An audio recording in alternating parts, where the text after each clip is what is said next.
After a long day of questions, lab coats, and psychotic laughter, you were finally released from the asylum, and therefore allowed to go home.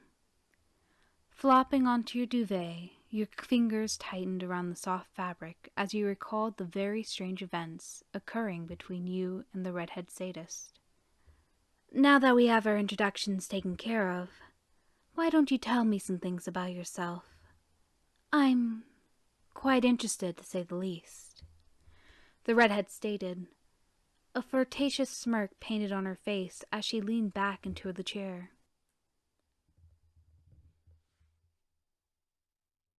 You huffed, adjusting your lab coat slightly in frustration.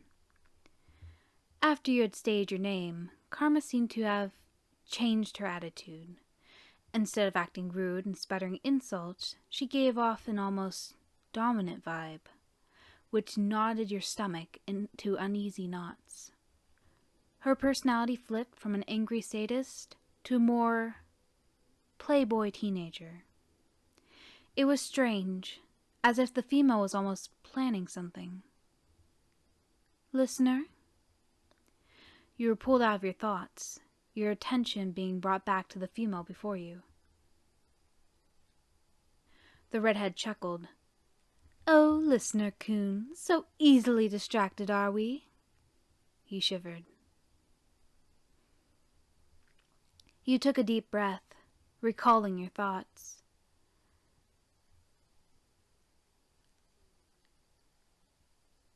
The redhead frowned.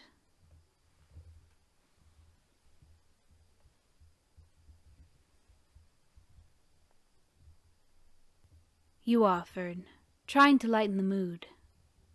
Glancing at the clock, you realized you only had about 45 minutes left with the female before you were supposed to report what you had found and go home. Deal. The redhead didn't even hesitate. You gulped. You inquired. The redhead gave a closed-eyed smile.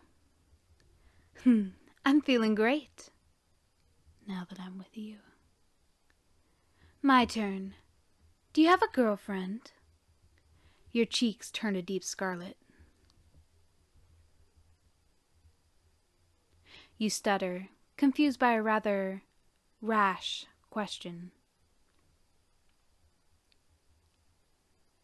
You asked your questions, and what I asked is my own business. Next question. You paused, your brows furrowing in thought as you pondered for a good question. This action, unknown to you, gave Karma the perfect opportunity to indulge in your features. The redhead's eyes scraped over your body, feasting on your smooth skin. The top button of your white button-down shirt was unbuttoned, showing parts of your collarbone. Your silky hair was slightly messy but adorable all the same, and your facial features looked angelic in the emotion that you were portraying. If only I could make him feel other emotions. The redhead female thought lustfully, heat rushing to her cheeks as thoughts swirled in her brain of all the torture she would put you through. Pain. What a beautiful emotion that would suit him.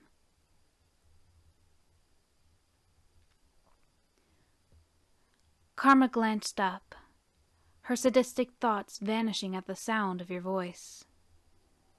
If only I could hear his voice screaming in pain, or my name.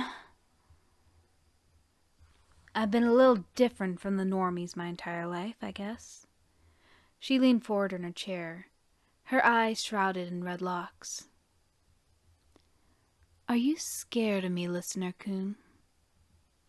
You were about to agree with the claim, but paused. You were strictly told not to show fear in front of the sadist, since she was known for manipulating that fear and making your life a living hell. A lie. Simple as that. You know, listener. She stood up suddenly. Your eyes widened. I thought she was secured to the chair.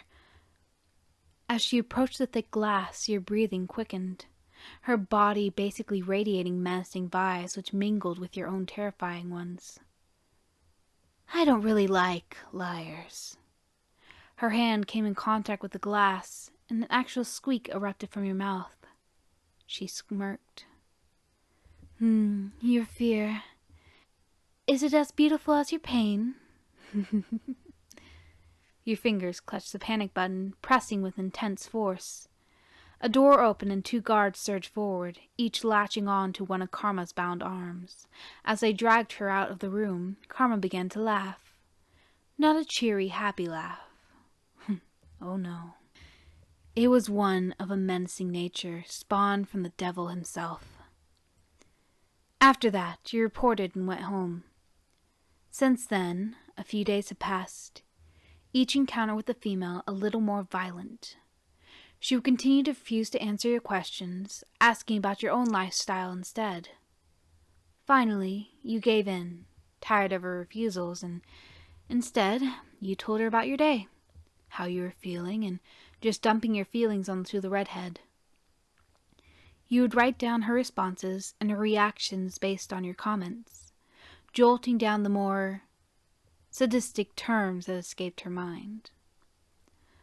On Fridays, the patients were allowed out of the rooms and, with a few guards, are allowed to walk the perimeter of the asylum with their assigned partners. You dreaded the thought of Karma being so physically close to you, but after some encouragement from your classmates, you stepped up for the job. The weather was quite beautiful, with warm sun rays that painted your skin with soft warmth. There was not a cloud in sight, the beautiful blue of the sky clearly showing through. You sat on a small bench, drinking in the soft rays, waiting for Karma to be released.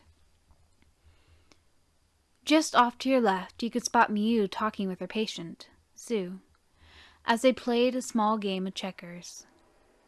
You smiled at the thought, completely ignorant of the redhead that was silently approaching you. A hand grasped your shoulder and you let out a small shriek. Karma stood behind you, howling with laughter, while your face was covered in an angry flush. You shoved her shoulder slightly. You pouted, causing her to smirk. So cute. Her cheeks slightly tinted red. The two sat in silence, drinking in the calm atmosphere. Karma's body was free of the straitjacket, but in the distance, you could make out her assigned guards glaring at her from afar. You inquired. Karma smiled slightly, twirling a piece of your hair. So soft. She tugged harshly, emitting a surprised squeal from you. Holy shit!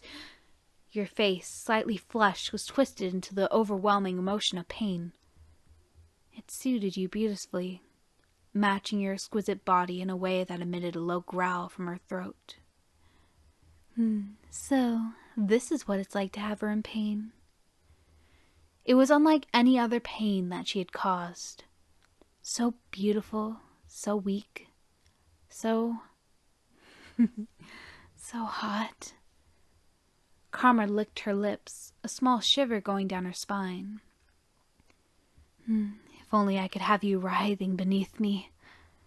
Karma smirked, her mind filling with erotic scenarios, each more graphic than the next. Her breathing increased, her eyes dilating. You, on the other hand, became quite concerned with the female, and reached out your hand to touch her forehead. Karma's eyes widened at the soft contact. His skin, it's so nice. Her eyes wandered to your slightly exposed chest. I wonder if the rest of his body is as soft. She leaned into your touch. It's quite intoxicating. Before she knew it, her hands claimed your chest, slowly reaching lower. A strangled gasp escaped you while the redhead grabbed you through your pants. The gasp that escaped you was like music to her ears. She wanted more. You shoved the redhead from you, screaming insults at the female before you. Karma shrugged, clearly unfazed by your outburst. On the inside, though, A hungry fire had been lit within her. It was only a matter of time before the bomb was lit. And then it would explode. I wonder if your pleasure is even better than your pain, listener coon.